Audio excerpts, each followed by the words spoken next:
خطاب ہے، ایاک نعبد و ایاک نستعین، ہم صرف تیری ہی بندگی کرتے ہیں اور کریں گے، اور ہم صرف تجھ ہی سے مدد مانگتے ہیں اور مانگیں گے۔ یہ ترجمہ میں کیوں کر رہا ہوں کہ یہ فعل مضارع ہے، عربی زبان میں فعل مضارع حال اور مستقبل دونوں کو کور کرتا ہے۔ ایاک کا جو ہے مفعول فاعلی جو ہے، مفعول جو ہے اس میں ضمیر مفعولی اسے پہلے لا کر حشر کا مضمون پیدا ہو گیا۔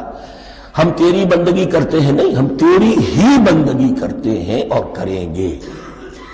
حال میں ترجمہ کیجئے تو یہ اظہار حال ہے، اور مستقبل میں ترجمہ کیجئے تو ایک عہد ہے، قول و قرار ہے، بہت بڑا معاہدہ ہے۔ وَإِيَّاكَ نَسْتَعِينُ، اور صرف تجھ ہی سے مدد مانگتے ہیں اور مانگیں گے۔ اس میں بھی حال کا ترجمہ اظہار حال، اللہ کرے کہ واقعی ہمارا حال وہی ہو، جب ہم یہ الفاظ کہتے ہیں تو واقعتاً ہم اس پر پورے اتر رہے ہوں کہ اسی کی بندگی کر رہے ہوں اور اسی سے ساری استعانت اور استمداد کر رہے ہیں۔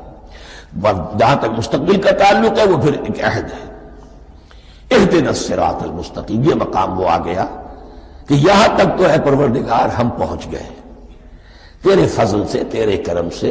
فطرت سلیمہ بھی تیری عطا کردہ تھی، عقل سلیم بھی تیری ودیت کردہ تھی، ان دونوں کی روشنی سے ہم یہاں تک تو پہنچ گئے۔ اب ہماری جو ضرورت ہے، احتیاج ہے، وہ کیا ہے؟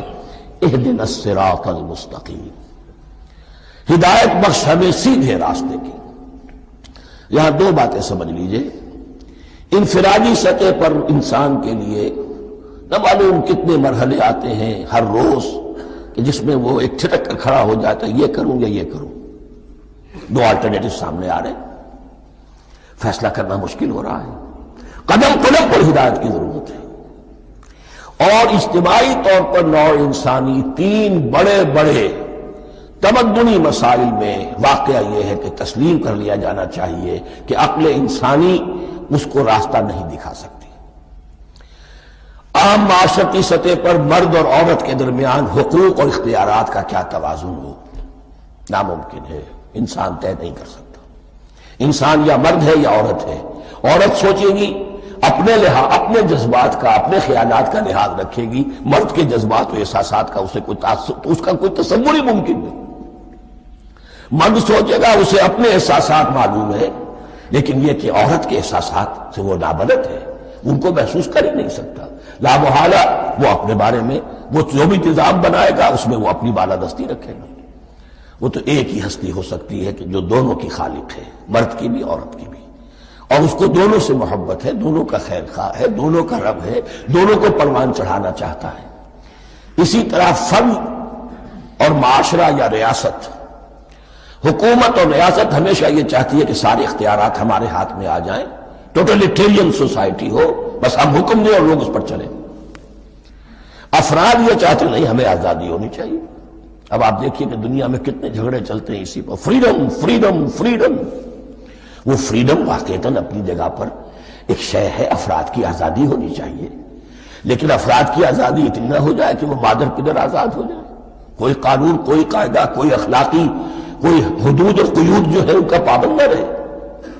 تو اب کہاں ہے وہ نقطہ اعتدال کہ جس میں انسان کی انفرادی آزادی، انفرادی اختیار اور ادھر اجتماعی مصلحتیں جو ہیں ان کو بیلنس کیا جا سکے؟ انسان طے نہیں کر سکتا، صرف اللہ ہی اس کے لیے نظام دے سکتا ہے۔ تیسرا مسئلہ ہے سرمایہ اور محنت، اس میں کیا توازن ہو؟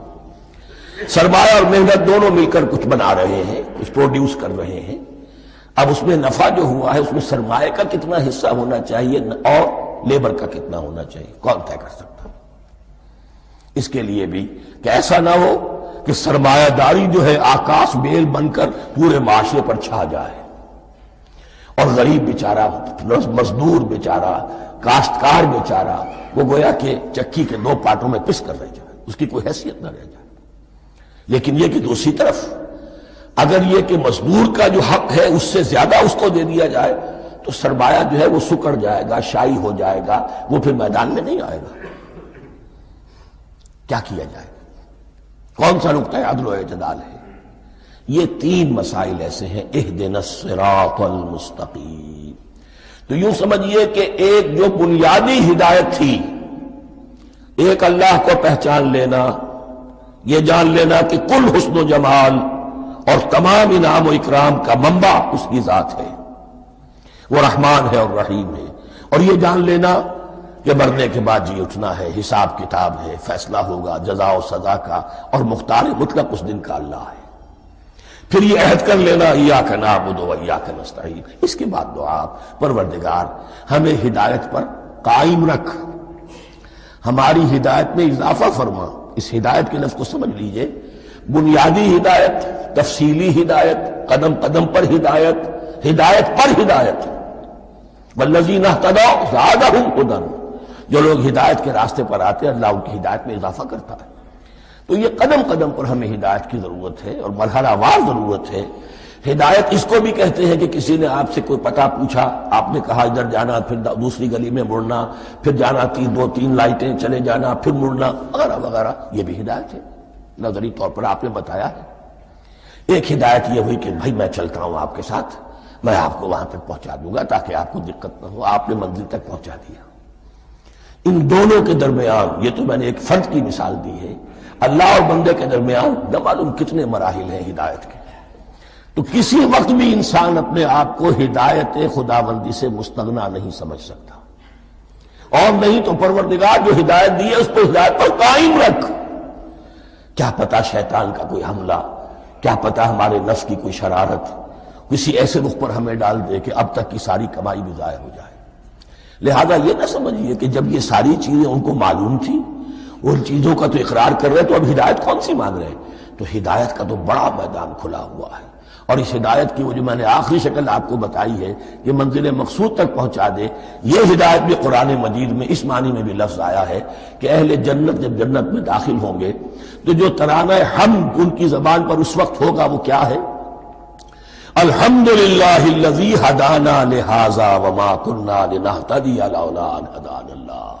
کل شکر اس اللہ کا جس نے ہمیں یہاں تک پہنچا دیا، ہدایت دی یہاں تک پہنچا دیا، اور ہم ہرگز نہ پہنچ پاتے، ہم ہرگز ہدایت یافتہ نہ ہو سکتے اگر اللہ ہی ہمیں ہدایت نہ دیتا۔